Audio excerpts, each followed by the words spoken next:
अब उन्हीं मुस्लिम सांसदों को गालियां देते थे दिन रात भाजपाई। यूसुफ पठान को गाली दो, सयानी घोष को गाली दो। हमारे बाबा भी गए थे, योगी जी।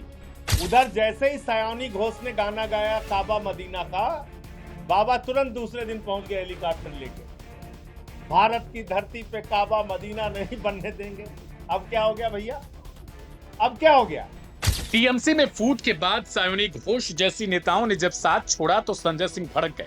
संजय सिंह ने एक प्रेस कॉन्फ्रेंस के दौरान बीजेपी नेताओं और समर्थकों को जमकर सुनाया।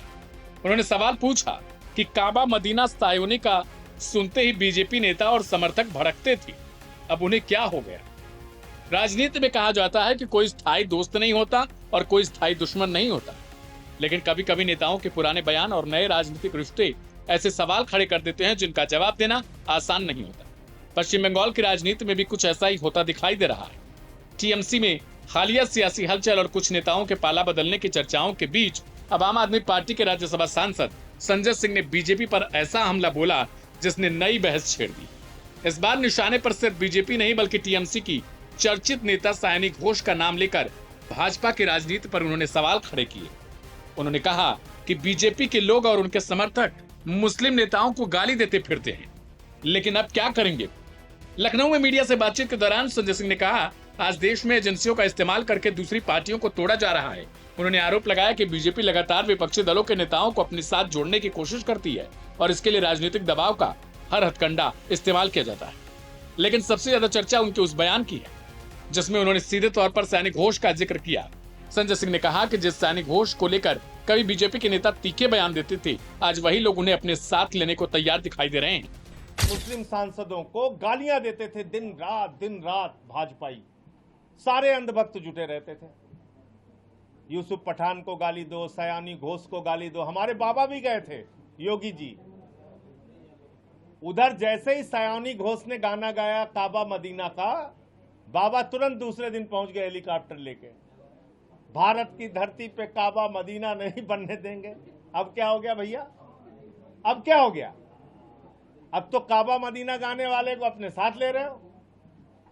इनका एक नेता बोलता है सयानी घोष का जो सर काट के लाएगा उसको 1 करोड़ रुपए का इनाम दिया जाएगा।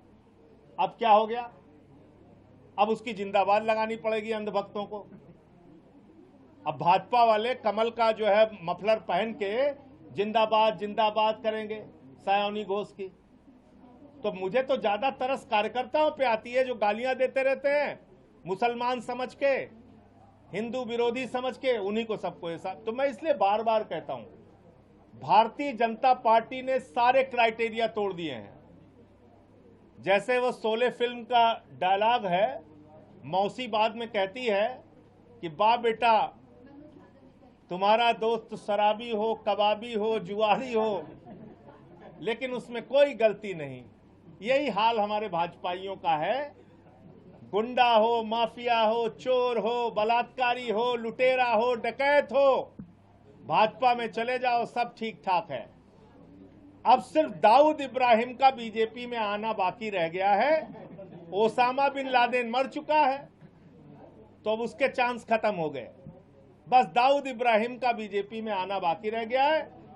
हो सकता है आ जाए तो अंधभक्तों को, भाजपाइयों को उसकी भी जिंदाबाद लगानी पड़े।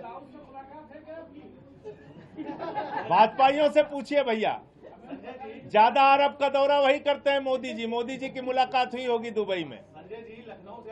हमको हमारा तो पासपोर्ट जब्त कर लिए हैं, मोदी जी की मुलाकात हुई होगी, उनसे पूछिएगा। फिलहाल संजय सिंह के इस बयान ने एक बार फिर टीएमसी, बीजेपी और विपक्षी राजनीति के बीच चल रही खींचतान को सुर्खियों में लाया है और आने वाले दिनों में इस पर सियासी प्रतिक्रिया और तेज हो सकती है, क्योंकि सवाल सिर्फ सयानी घोष का नहीं, सवाल उस राजनीति का है जिसमें कल का विरोधी आज का सहयोगी बन जाता है और कल के आरोप आज की मजबूरी या रणनीति में तब्दील हो जाते हैं।